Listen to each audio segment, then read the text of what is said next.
BLO take over பண்ணிட்டு யாரோட ஓட்டு இருக்கணும் யாரோட ஓட்டு இருக்கக்கூடாதுன்னு முடிவு பண்ணக்கூடிய ஒரு சக்தியாக இன்னைக்கு திமுக மாறிடுச்சு. ஆனா திமுக முழு பூசணிக்காய் சோத்துல மறைக்கிறவங்க மாத்தி பேசுறாங்க. இன்னைக்கு தமிழ்நாடு ஃபுல்லாவே பிஎல்ஓ கண்ட்ரோல் யார்கிட்ட இருக்குன்னு நினைக்கிறீங்க? திமுக கவுன்சிலர் கிட்ட இருக்கு, திமுக வட்ட செயலாளர் கிட்ட இருக்கு. அங்க பிஜேபி காரன் போனா உள்ள சேர்க்க மாட்டேங்கிறான், அதிமுக காரங்க சொன்னா கேட்க மாட்டேங்கிறான். யாரு? பிஎல்ஓ. இந்த பிஎல்ஓலாம் யாரு? தமிழ்நாடு அரசோடைய அரசாங்க பதவியில் இருக்கக்கூடியவங்க. அவங்க முழுக்க முழுக்க விசுவாசத்தை திமுகவுக்கு தான் காட்டுறாங்க. அவங்க தேர்தல் ஆணையத்தை காட்ட மாட்டேங்கிறாங்க. உதாரணமாக இன்னும் கூட திமுகவுக்கு தானே விசுவாசமா இருப்பாங்க. அரசு ஊழியர்கள் எப்படி திமுக காரனா இருக்க முடியும்? அந்த அரசு ஊழியர்கள் இன்னைக்கு திமுக சாதகமா இருக்கிறாங்க. இறந்து போனவங்க ஓட்டை இறந்து போனவங்க ஓட்டை நீக்கணும், இவங்க இல்லைன்னா அந்த ஓட்டை நீக்கணும். ஆனா இவங்க என்ன பண்றாங்கன்னா, பிஜேபி காரன் ஒருத்தர் இல்லைன்னா அவன் ஓட்டை நீக்குங்கிறாங்க. அவன் பக்கத்து போயிருக்கான் இருந்தாலும் அவன் ஓட்டை நீக்குங்கிறாங்க. அங்க அதிமுக காரன் வந்துட்டு இந்த வீட்டுல இல்ல பக்கத்து வீட்டுல இருக்கானா, இந்த வீட்டுல இல்ல நீக்குங்கிறாங்க. அப்போ முழுக்கவே இன்னைக்கு பிஎல்ஓ கண்ட்ரோல் எடுக்கக்கூடிய ஒரு சக்தியாக நீ திமுக மாறிடுச்சு. எனக்கு இப்படி ஒரு மகன் பிறந்ததுக்கு நான் கொடுத்து வச்சிருக்கணும், சட்டம் ஒழுங்கு சீர்கட்டு கிடக்குது, பாலியல் பலாத்காரம் அதிகமாயிருக்கு, இன்னைக்கு வந்துட்டு பொதுமக்களுக்கு பாதுகாப்புன்ற நிலைமையே இல்லை, பெண்கள் வெளியே நடமாட முடியல, இப்படிப்பட்ட பிரச்சனைகள் இருக்கும்போது என் மகன் நான் பெற்றதுக்கு பெருமைப்படுறேன், அந்த அளவுக்கு என் மகனுடைய செயல்பாடுகள் நல்லா இருக்குன்னு ஒரு முதலமைச்சர் சொல்றான்னா இது எவ்வளவு பெரிய அப்பட்டமான பொய். காவல்துறை யார் கையில் இருக்கு? முதலமைச்சர் கண்ட்ரோல் இருக்கு இல்லைங்களா? அப்போ இவர் எந்த ஒரு டிசிஷன் எடுக்கணும்னாலும் முதலமைச்சர் தான் கேட்கணும். இதுவே நீங்க புரோட்டோகால் பிரகாரம் ஒரு டிஜிபி வந்திருந்தா அவர் சுயமா முடிவெடுக்கக்கூடிய அதிகாரம் அவருக்கு உண்டு. அப்படி இருக்கும் போது இவங்க புரோட்டோகால் பிரகாரம் ஒரு டிஜிபி நியமிக்கும் போது அவர் கண்ட்ரோல் எடுத்துப்பாரு. அப்படி கண்ட்ரோல் எடுக்க கூடாது. இப்ப புரோட்டோகால் பிரகாரம் ஒரு டிஜிபி வரான்னு சொன்னா எந்த அமைச்சர் சொன்னா கேட்பாரா? அமைச்சர் சொல்லுவார் கள்ளச்சாராயம் காய்ச்சல் ரிலீஸ் பண்ணுன்னு சொல்லுவாரு, அவன் மேல எஃப்ஐஆர் போடாதுன்னு. அதை போடாம இருப்பாரா? அப்ப இவங்களுக்கு ஆதரவு தெரிவிக்கக்கூடிய டிஜிபி வந்து அந்த ரேங்க்ல இல்லையா? இல்ல, பின்தங்கி 10வது ரேங்க்ல இருக்காரு. ஏற்கனவே இந்த டிஜிபி ரிட்டையர் ஆன பிறகு 2வது ரேங்க்ல யார் இருக்காங்களோ அவங்கள தான் இவங்க கொண்டு வந்திருக்கணும். அதான் புரோட்டோகால். இதுதான் வந்து சுப்ரீம் கோர்ட்டோட நடைமுறை. 10வது ரேங்க்ல இருக்கக்கூடியவர் நீங்க முதல்ல கொண்டு வந்து போடும் போது இது மிகப்பெரிய ஒரு சூழ்ச்சி தான்.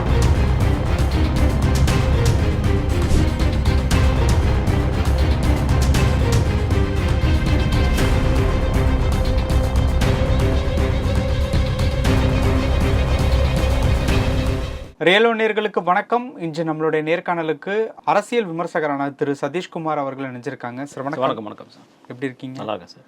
சார், இப்போ திமுகவை அழிக்கக்கூடிய ஒரு ஆயுதமாக தான் எஸ்ஐஆர் விவகாரம் வந்து எடுத்திருக்காங்க. இதுக்கு முன்னாடி வந்து இடி, ஐடி, அதற்கப்புறம் வந்து பல விஷயங்களை வந்து ஏஜென்சி, இவங்களெல்லாம் ஏஜென்சின்னு குறிப்பிட்டு ஸ்டாலின் அவர்கள் வந்து விமர்சனம் பண்ணியிருக்காங்க. தற்பொழுது அதே மாதிரியான ஒரு ஆயுதம் மாதிரி தான் எஸ்ஐஆரையும் எடுத்திருக்காங்க அப்படின்னு சொல்லிட்டு ஒரு நிகழ்ச்சியில் சிஎம் அவர்கள் வந்து பேசியிருக்காங்க. எப்படி பார்க்குறீங்க இந்த விஷயத்த? இல்லை, இப்போது எஸ்ஐஆருங்கிறது வந்து இங்கே விட இங்கேயாச்சும் ஒரு சில உங்களுக்கு ரெஸ்ட்ரிக்ஷன் வந்து குறைச்சிருக்கிறாங்க. பீகாரில் முதல் தடவை அதை பண்ணும்போது பார்த்தீங்கன்னாக்கா கிட்டத்தட்ட ஒரு 65 லட்சம் வாக்காளர்கள் எடுத்தாங்க. அதுக்கப்புறம் திரும்ப அந்த சுப்ரீம் கோர்ட்டில் கேஸ் போடும், திரும்ப 19 லட்சம் வாக்காளர்கள் வந்து கரெக்டான டாக்குமெண்ட்டை கொடுத்ததுனால அவங்கள சேர்த்துக்கிட்டாங்க. சேர்த்து முதற்கட்ட வாக்குப்பதிவு உங்களுக்கு தெரியும், எப்பவுமே அங்கே வந்து 50%, 54% அப்படி தான் நடந்திருக்கும், 60% தான் வரும். முதல் முறையாக வரலாற்றில் முதல் முறையாக உங்களுக்கு பீகாரில் பார்த்தீங்கன்னா 65% வாக்குப்பதிவு நடந்திருக்கு. ஒருத்தர் கூட என்னோட ஓட்டு போயிருச்சோ அப்படின்னு எந்த ஒரு கட்சியும் சொல்லலை, எந்த ஒரு மக்களும் சொல்லலை எங்களுக்கு ஓட்டு போயிருச்சு, எங்கள் ஓட்டை இது பண்ணிட்டாங்க, எங்கள் ஓட்டு இல்லாமல் போயிருச்சுன்னு யாருமே சொல்லலை. எல்லாருக்குமான ஓட்டு அங்கே கிடைச்சிருக்கு. 65% மக்கள் வாக்கு அளிச்சிருக்கிறாங்க. இப்போ இரண்டாவதாக தமிழ்நாட்டில் அதை இம்ப்ளிமெண்ட் பண்ணும்போது இப்போது இது வேண்டான்னு சொல்கிற திமுக காரங்க என்ன பண்ணுறாங்க, வார்டு வார்டாக பூத்தா இன்னைக்கு பிஎல்ஓ கூட அவங்க போகிறாங்க. இப்போ எங்களுக்கு பயமாக இருக்குது, எங்க ஓட்டெல்லாம் திமுக எடுத்துட போறாங்களோன்னு சொல்லிட்டு அதிமுகவும் பிஜேபியும் பயப்படக்கூடிய நிலைமையில இன்னைக்கு யார் இறங்கி நல்லா ஒர்க் பண்றாங்கன்னு பாத்தீங்கன்னா திமுகவுடைய கவுன்சிலர்களும் திமுகவுடைய வட்ட செயலாளர்களும் பிஎல்ஓ டேக் ஓவர் பண்றாங்க. அவங்க பிஎல்ஓ டேக் ஓவர் பண்ணிட்டு யாரோட ஓட்டு இருக்கணும் யாரோட ஓட்டு இருக்கக்கூடாதுன்னு முடிவு பண்ணக்கூடிய ஒரு சக்தியாக இன்னைக்கு திமுக மாறிடுச்சு. ஆனா திமுக முழு பூசணிக்காய் சோத்துல மறைக்கிறவங்க மாத்தி பேசுறாங்க. இன்னைக்கு தமிழ்நாடு ஃபுல்லாவே பிஎல்ஓ கண்ட்ரோல் யார்கிட்ட இருக்குன்னு நினைக்கிறீங்க? திமுகவுடைய கவுன்சிலர் கிட்ட இருக்கு, திமுகவுடைய வட்ட செயலாளர் கிட்ட இருக்கு. அங்க பிஜேபி காரன் போனா உள்ள சேர்க்க மாட்டேங்கிறான், அதிமுக காரங்க சொன்னா கேட்க மாட்டேங்கிறான். யாரு? பிஎல்ஓ. இந்த பிஎல்ஓலாம் யாரு? தமிழக அரசால் நியமிக்கப்பட்ட ஆசிரியர்களோ இல்லை கவர்மெண்ட் ஊழியர்கள் தான் இந்த பிஎல்ஓவா இன்னைக்கு இருக்கிறாங்க. அவங்க பிஎல்ஓவா இருக்கிறது கொஞ்ச காலத்துக்கு தான் இருப்பாங்க. ஆனால் அவங்க நிரந்தரமாக ஒர்க் பண்ணுறது எங்கே ஒர்க் பண்ணுறாங்க? தமிழ்நாடு அரசோடைய அரசாங்க பதவியில் இருக்கக்கூடியவங்க. அவங்க முழுக்க விசுவாசத்தை திமுகவுக்கு தான் காட்டுறாங்க. அவங்க தேர்தல் ஆணையத்தை காட்ட மாட்டேங்கிறாங்க. உதாரணமாக இன்னும் கூட திமுகவுக்கு தானே விசுவாசமா இருப்பாங்க. அரசு ஊழியர்கள் எப்படி திமுக காரனா இருக்க முடியும்? அந்த அரசு ஊழியர்களை இன்னைக்கு திமுக சாதகமா இருக்கிறாங்க. என்னுடைய வார்டு இப்போ ஒரு விஷயம் பாருங்களேன், அரசு ஊழியர்கள் ஆளும் கட்சியினர் யாரோ அவங்களுக்கு சப்போர்ட்டோட தானே எந்த காலகட்டத்திலையுமே இருப்பாங்க. இல்லை, தேர்தல்னு வந்துட்டாக்கா நடுநிலையாக இருக்க வேண்டியது அவங்களுடைய வேலை. இப்போ தேர்தல் கமிஷன் எப்படி ஒரு இப்போ ஆளுங்கட்சி பிஜேபி இருக்கும்போது தேர்தல் கமிஷன் வந்து பிஜேபிக்கு ஆதரவாக இருக்குது இல்லையா? நடுநிலையாக நடக்கும்போது அது கூட அந்த தேர்தல் கமிஷன் மூலம் நியமிக்கப்படுகிற அரசாங்க ஊழியரும் நடுநிலையாக நடக்கணும். யாரோட இறந்து போனவங்க ஓட்டை நீக்கணும். இவங்க இல்லைன்னா அந்த ஓட்டை நீக்கணும். ஆனால் இவங்க என்ன பண்ணுறாங்கன்னா, அங்கே பிஜேபிக்காரங்க ஒருத்தர் இல்லைன்னா அவன் ஓட்டை நீக்குங்கிறாங்க. அவன் பக்கத்தெரு போயிருக்கிறான் இருந்தாலும் அவன் ஓட்டை நீக்குங்கிறாங்க. அங்கே அதிமுக காரன் வந்துட்டு இந்த வீட்டில் இல்லை, பக்கத்து வீட்டில் இருக்கானா, இந்த வீட்டில் இல்லை, நீக்குங்கிறாங்க. அப்போ முழுக்கவே இன்னைக்கு பிஎல்ஓவை கண்ட்ரோல் எடுக்கக்கூடிய ஒரு சக்தியாக நீ திமுக மாறிடுச்சு. உதாரணமாக என்னுடைய வார்டு, நான் பல்லாவரம் சட்டமன்ற தொகுதியில் இருக்கேன். பல்லாவரம் சட்டமன்ற தொகுதியில் என்னுடைய பூத்துக்கு இன்னும் பிஎல்ஓ வரல. பிஎல்ஓ யாருன்னே தெரியல. பிஎல்ஓக்கு ஃபோன் பண்ணா என்ன பிஎல்ஓ போட்டதா யாருன்னு எனக்கு தெரியலங்கிறாங்க. அப்ப அந்த அளவுக்கு இன்னைக்கு வந்துட்டு மொத்தமாகவே இன்னைக்கு இந்த அரசு எந்திரம் வந்துட்டு இன்னைக்கு திமுகவுக்கு சாதகமாக தான் செயல்படுது. அப்ப திமுக வந்து மத்திய அரசு மேலே தேர்தல் ஆணையத்தின் மேலே பழி போடுறது என்ன நியாயம் இருக்கு? பிஎல்ஓ கண்ட்ரோல் அவங்க எடுத்துட்டாங்க. அப்புறம் நீங்க மத்திய அரசையும் தேர்தல் கமிஷனும் குறை சொல்ல வேண்டியது என்ன இருக்கு? இதுல வேற நாளைக்கு வேற ஆர்ப்பாட்டமா? நாளைக்கு எஸ்ஐஆரை கண்டிச்சு ஆர்ப்பாட்டம். நாட்டில் எவ்வளவு பிரச்சனைகள் இருக்கு. 100 நாட்களாக துப்புரவு பணியாளர்கள் போராடி கொண்டிருக்கிறாங்க. ஊதிய உயர்வுக்கோ எனக்கு வந்து சம்பளம் பணி நிரந்தரத்துக்கோ. ஆனா அவங்கள போய் கண்டுக்காத முதலமைச்சர் நேற்று அறிவுசார் விழாவில் போய் தன் மகனை பாராட்டுறாரு. எனக்கு இப்படி ஒரு மகன் பிறந்ததுக்கு நான் கொடுத்து வச்சிருக்கணும், இன்னைக்கு ஊரே மகனை பாராட்டுதுன்னு. ஆனா ஒரு பக்கம் பாத்தீங்கன்னா சட்டம் ஒழுங்கு சீர்கட்டு கிடக்குது, பாலியல் பலாத்காரம் அதிகமாயிருக்கு. இன்னைக்கு வந்துட்டு பொதுமக்களுக்கு பாதுகாப்புன்ற நிலைமையே இல்லை, பெண்கள் வெளியே நடமாட முடியல. இப்படிப்பட்ட பிரச்சனைகள் இருக்கும்போது என் மகன் நான் பெத்ததுக்கு பெருமைப்படுறேன், அந்த அளவுக்கு என் மகனுடைய செயல்பாடுகள் நல்லா இருக்குன்னு ஒரு முதலமைச்சர் சொல்றான்னா இது எவ்வளவு பெரிய அப்பட்டமான பொய். ஓகே, இப்போ இந்த ஒரு விஷயத்துக்கு வரும். இந்த எஸ்ஐஆர் விவகாரம் ஓரளவு இப்படி போயிட்டு இருந்தாலும் இப்போ சட்ட ஒழுங்கு ரிலேட்டபிளான விஷயம் இருக்குல்ல, அதில் டிஜிபின்னு ஒருத்தவர் இருந்திருந்தா இவ்வளோ பிரச்சனைகள் வந்து கொஞ்சம் குறைஞ்சிருக்கும், இல்லை இல்லாமல் கூட போயிருக்கும். ஆனால் புதிய டிஜிபி நியமிக்கிறதுல என்ன பிரச்சனை அப்படிங்கிற ஒரு கேள்வியை தொடர்ச்சியாக எதிர்க்கட்சி தலைவர் எடப்பாடியார் வந்து கேட்டுக்கிட்டு இருக்காங்க. அப்படி கேட்கும்போது புதிய டிஜிபி தேர்ந்தெடுக்கிறதுல ஏதாவது சிக்கல் இருக்கா, இல்லை தள்ளி போகிறதுக்கு என்ன காரணம்? இல்லை, இப்போ இவங்களுடைய மென்டாலிட்டி எப்படின்னா, இப்போ புது டிஜிபி இவங்க நியமிச்சா கூட இன்னொரு 3 மாசத்துல எலெக்ஷன் தேதி அறிவிச்சிட்டாங்கனாக்கா அந்த டிஜிபியை மாற்றிடுவாங்க அந்த 3 மாசத்துல. ஆமாம், ஏன்னா அதுக்கப்புறம் உங்களுக்கு வந்து தேர்தல் ஆணையம் தான் வந்துட்டு உங்களுக்கு போலீஸ் இருந்தாலும் சரி யாராக இருந்தாலும் அவங்க கண்ட்ரோல் எடுத்துருவாங்க. அவங்க வந்துட்டு வழக்கமான நடைமுறை தான். எப்போ தேர்தல் கமிஷன் வந்துட்டு ஒரு தேர்தல் தேதி அறிவிச்சிட்டாங்கன்னு சொன்னால் டிஜிபியை மாற்றுறதுக்கோ, கமிஷனரை மாற்றுறதுக்கோ, எஸ்பியை மாற்றுறதுக்கோ, இன்ஸ்பெக்டரை மாற்றுறதுக்கோ முழு அதிகாரம் அவங்களுக்கு உண்டு. இப்போ இவங்களுக்கு என்ன, இப்போ இவங்க சுப்ரீம் கோர்ட்டு கண்டனம் தெரிவிக்கும் போது கூட இவங்க என்ன சொல்லியிருந்தாங்கன்னா, இன்னும் 3 மாத காலம் தான் இருக்குது தேர்தல் அறிவிக்கிறதுக்கு, எப்படியாக இருந்தாலும் தேர்தல் அறிவிக்கும் போது புது டிஜிபி நியமிக்க தான் போறாங்க, அதற்கு வரைக்கும் தற்காலிகமாக நாங்கள் இவரை வச்சிருக்கிறோம் சொல்லிட்டு தான் இவங்க அதுக்கு ஒரு தனி மசோதா நிறைவேற்றி இவரை வந்துட்டு அப்பாயின்மெண்ட் பண்ணியிருக்கிறாங்க. ஏன்னா அப்படி என்ன இவர் திமுகவுக்கு இவர் பண்ணிட்டாருன்னு தெரியல. இந்த புது டிஜிபி அவருக்கு இவ்வளவு முக்கியத்துவம் கொடுக்குறாங்க. ஏன் இவங்க வந்துட்டு அந்த புரோட்டோகால் பிரகாரம் வரக்கூடிய டிஜிபியை நியமிக்க மறுக்கிறாங்கன்னு சொன்னாக்கா, இப்போ இந்த எஸ்ஐஆராக இருக்கட்டும், இந்த சட்டம் ஒழுங்கு பிரச்சனையாக இருக்கட்டும், புது டிஜிபி வந்தாக்கா அவர் கண்ட்ரோல் எடுத்துப்பாரு. அவர் கண்ட்ரோல் எடுத்துக்கிட்டாக்கா திமுகவால் சில வேலைகள் செய்ய முடியாது. ஏன்னா இன்னைக்கு உங்கள் பாலியல் பலாத்காரமாக இருக்கட்டும், சட்டம் ஒழுங்கு சீர்கேடாகட்டும், எல்லாமே பண்ணுறது யாருன்னு பார்த்தீங்கன்னா திமுக தான் பண்ணுது. இன்னைக்கு நேற்றுக்கு என்ன நடந்திருக்கு பார்த்தீங்கன்னாக்கா, ஒரு குழந்தைய, ஒரு கிட்டத்தட்ட 15-13 வயசு குழந்தைய ஒரு போலீஸ்காரரே பாலியல் பலாத்காரம் பண்ணியிருக்கிறார். அவர் மேலே போக்சோ சட்டம் பாஞ்சி நேற்று அவர் கைது பண்ணியிருக்காங்க. அப்போ போலீஸுக்கிட்டே இன்னைக்கு பாதுகாப்பு இல்லை, குழந்தைங்களுக்கும் பெண்களுக்கும் இன்னைக்கு போலீஸ்கிட்டே பாதுகாப்பு இல்லை. புது டிஜிபி நியமிச்சுட்டா அவ்வளோ பிரச்சனைகளுக்கு வழி இல்லை. அதெல்லாம் அதுதான் அவங்க நியமிக்காததுக்கு காரணம் என்னன்னாக்கா, இது ஒரு ஈகோ பிரச்சனையா இன்னைக்கு மாறிடுச்சு. இன்னைக்கு வந்துட்டு அவங்க வந்துட்டு இவர் நியமிச்சதை எடுத்துட்டாக்கா இவங்களுக்கு வந்து தோல்வி அப்படிங்கிற மாதிரி ஒரு ஈகோ பிரச்சனை உருவானது காரணம். ஏன்னா இந்த விஷயத்தை முதல்ல வெளியே கொண்டு வந்தவர் அண்ணாமலை. ஏன் நீங்க பொறுப்பு டிஜிபி இவர் நியமிக்க வேண்டிய அவசியம் என்ன? புரோட்டோகால் பிரகாரம் அடுத்தடுத்து 2-3 பேர் இருக்கும்போது அவங்கள தானே நீங்க போடணும். இந்த ரேங்க்ல கிட்டத்தட்ட 10வது இடத்துல இருக்கக்கூடிய ஒரு இடத்துல வந்து நீங்க ஏன் போட வேண்டிய அவசியம் என்ன? 2வது 3வது 4வதுலாம் இருக்கும்போது எதுக்கு 10வது ரேங்க்ல இருக்க ஒரு இடத்துல வந்து போடுறீங்கன்னு முதல்ல கேள்வி கேட்டது அண்ணாமலை அவர்கள். இதையே தான் சுப்ரீம் கோர்ட்ல கேஸ் போடும்போது சுப்ரீம் கோர்ட் இந்த கேள்வியை தான் கேட்குது. நீங்க வந்து எப்படி நியமனம் பண்ணுவீங்க? புரோட்டோகால் பிரகாரம் நீங்க இவரை தானே நியமனம் பண்ணணும். இதை விட்டுட்டு 10வது ரேங்க்ல இருக்கக்கூடிய அவரை நியமனம் பண்ண வேண்டிய அவசியம் என்னன்னு கேட்டதுக்கு இவங்க தனி மசோதா நிறைவேற்றி அதை வந்து நாங்கள் இவர் தான் எங்களுக்கு வேணுங்கிற மாதிரி அவங்க மசோதா நிறைவேற்றி அவரை நியமிச்சிருக்கிறாங்க. அப்போ முழுக்க சட்டம் ஒழுங்கு சீர்கட்டால் அவங்களுக்கு கவலை கிடையாது. ஆனால் அவங்க ஈகோவில் அவங்க ஜெயிக்கணும். இதுதான் தமிழக அரசோடு இன்னைக்கு நிலைப்பாடாக இருக்குது. ஓகே, இப்போ இந்த புதிய டிஜிபி நியமிக்கிறதுல இவ்வளோ சிக்கல் இருக்குல்ல, இன்னும் 3 மாசத்துல 4 மாசத்துல நியமிச்சாலும் எலெக்ஷனுக்காக மாத்துறாங்க அப்படின்னா, மறுபடியும் ஆட்சி மாற்றம் வந்தது அப்படின்னா அப்போ மாறினாதான் உண்டு, அது வரைக்கும் டெம்பரவரி தான் அப்படின்னு தானே சொல்ல வரீங்க? ஆமாம். ஓகே, அப்படி பார்க்கும்போது பொறுப்பு டிஜிபியில் இருக்கிறவங்கனால ஏற்கனவே லா அண்ட் ஆர்டர் அப்படிங்கிறது வந்து கொஞ்சம் பாலியல் ரிலேட்டபிளான விஷயங்களையும் இந்த மாதிரியான விஷயங்களையும் கொஞ்சம் மோசமாக இந்த மாதிரியான ஒரு நிலைமையில தான் இருக்குது. ஸோ இதை தடுக்கிறதுக்காவது ஒரு ஸ்ட்ராங்கான ஒரு டிசிஷன் எடுத்தால் தானே அது கரெக்டாக இருக்கும். இல்லை, அதைத்தான் நாங்கள் சொல்கிறோம். இப்போ நீங்கள் நியமிச்சுக்கிற டிஜிபியால் அவரால் செயல்பட முடியல, அவரால் பவர் இல்லை. ஏன்னா இப்போது காவல்துறை யார் கையில் இருக்குது? முதலமைச்சர் கண்ட்ரோலில் இருக்குது இல்லைங்களா? அப்போ இவர் எந்த ஒரு டிசிஷன் எடுக்கணும்னாலும் முதலமைச்சரை தான் கேட்கணும். ஏன்னா இன்றைக்கி முதலமைச்சராக நியமிக்கப்பட்ட டிஜிபி, இதுவே நீங்கள் புரோட்டோகால் பிரகாரம் ஒரு டிஜிபி வந்திருந்தா அவர் சுயமாக முடிவெடுக்கக்கூடிய அதிகாரம் அவருக்கு உண்டு. ஏன்னா டிஜிபிங்கிறவர் வந்து ஒட்டுமொத்த தமிழக காவல்துறையோட தலைவர். அவர் எங்கே சட்டம் ஒழுங்கு பிரச்சனை நடக்குதோ அது இரும்பு கரம் கொண்டு அடக்க வேண்டிய பொறுப்பு அவர்கிட்ட இருக்கும்போது, ஏன்னா கேள்வியை முதலமைச்சர் மட்டும் கேட்க மாட்டாங்க. கோர்ட்டாக இருந்தாலும் சரி, எதிர்க்கட்சி தலைவராக இருந்தாலும் சரி, பொதுமக்களாக இருந்தாலும் சரி, யாரை கேள்வி கேட்பாங்க? டிஜிபி என்ன செய்து கொண்டிருக்கிறார்னு கேட்பாங்களே தவிர முதலமைச்சர் என்ன செய்து கொண்டிருக்கிறார்னு கேட்க மாட்டாங்க. அப்படி இருக்கும்போது இவங்க புரோட்டோகால் பிரகாரம் ஒரு டிஜிபியை நியமிக்கும் போது அவர் கண்ட்ரோலில் எடுத்துப்பார். அப்படி கண்ட்ரோல் எடுக்கக்கூடாது. அதனால் பாதிக்கப்படக்கூடியது தனது கட்சி நண்பர்களாகவும் அமைச்சர் பேச்சை கேட்க மாட்டார்.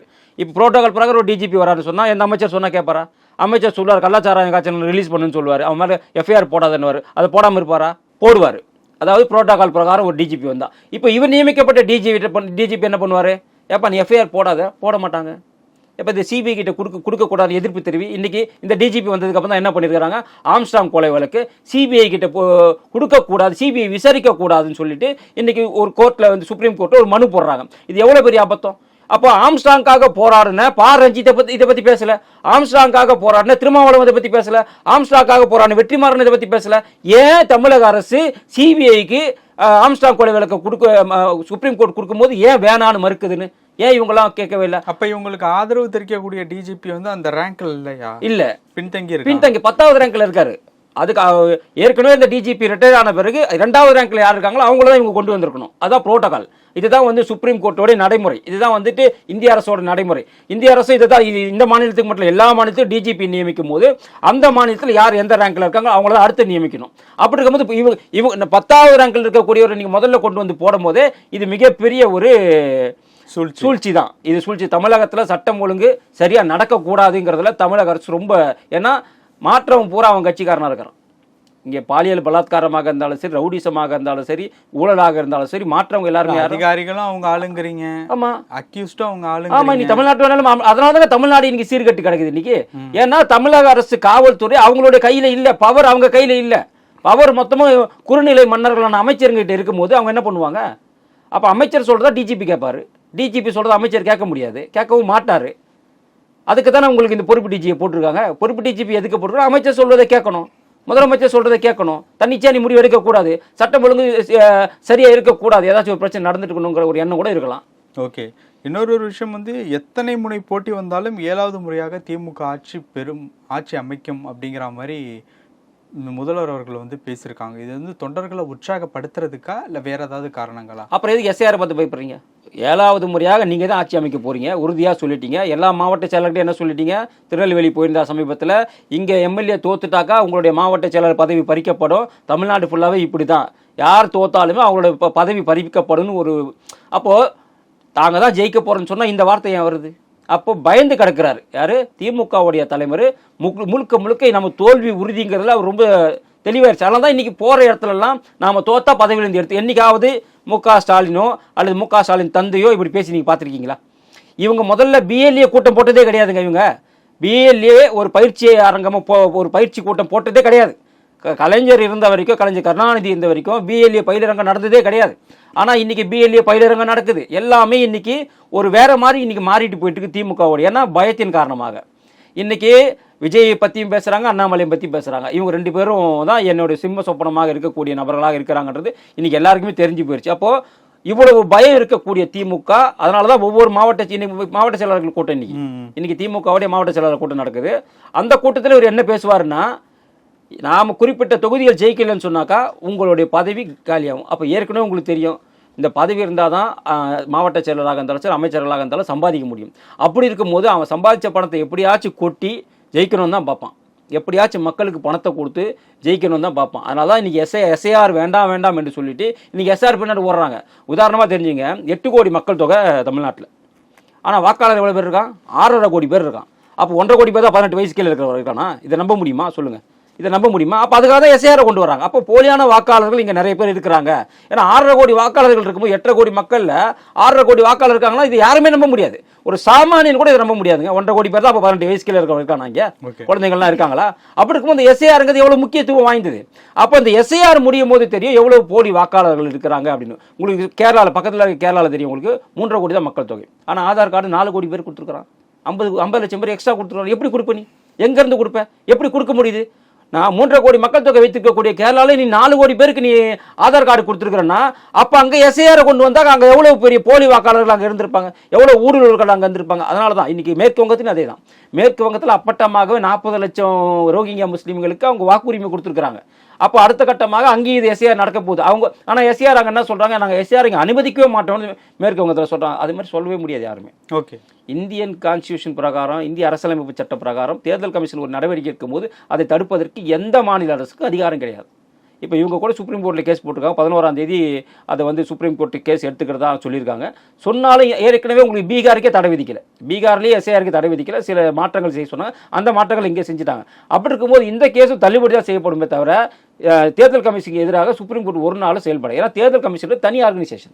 ஓகே, அதுக்கும் கவர்மெண்ட்டுக்கு சம்பந்தமே கிடையாது. அதோடைய உலகளாவிய சட்டங்கள் என்னன்னு யாருக்குமே தெரியாது. டிஎன் சேஷன் என்ற ஒரு நபர் அவர் வந்ததுக்கு அப்புறம் தான் எவ்வளவு பவர் இருக்கு தெரியுமா தேர்தல் கமிஷனுக்கு காமிச்சவர் அவர். அதுக்கப்புறம் வந்து தேர்தல் கமிஷன்ல நமக்கு இவ்வளவு பவர் இருக்கா அப்படிங்கிறது அது இப்பதான் இம்ப்ளிமெண்ட் பண்ண ஆரம்பிச்சிருக்காங்க. தேர்தல் கமிஷனுடைய பவர் என்னன்றத இப்பதான் இம்ப்ளிமெண்ட் பண்ண ஆரம்பிச்சிருக்காங்க. இதுக்கு முன்னாடி 8 முறை நடந்திருக்கு எஸ்ஐஆர். மத்திய அப்போ காங்கிரஸ் அரசாங்கம் பண்ணிருக்கு. நாம பிஜேபி வந்து ஒரு தடவை தான், இதான் ஃபர்ஸ்ட் டைம் எஸ்ஐஆர் கொண்டு வரோம். இதுக்கு முன்னாடி 8 தடவை நடந்திருக்கு. அப்பெல்லாம் ஏன் பேசல? அப்போ ஸ்டாலின் கேட்டார், எஸ்ஐஆர் வேணும்னு கேட்டாரு. ஸ்டாலினோட தந்தை கேட்டாரு. இந்த சமீபத்தில் ஒரு இடைத்தேர்தல் அந்த ஆர்கே நகர் இடைத்தேர்தல் எஸ்ஐஆர் வேணும்னு அவர் கேட்டாரு. அப்போ திமுக தேவைன்னும் போது எஸ்ஐஆர் கேட்பாங்க, தேவையில்லாமல் எஸ்ஐஆர் வேணும்னு சொல்லுவாங்களா? இதுதான் இவங்களோட நிலைப்பாடா? அப்போ முன்னுக்கு பின் முரணாக பேசக்கூடிய ஒரு கட்சியாக, அதோட தலைவராக, முட்டாள்தனமான தலைவராகத்தான் இன்னைக்கு மு க ஸ்டாலின் இருக்கிறார். நன்றி சார்.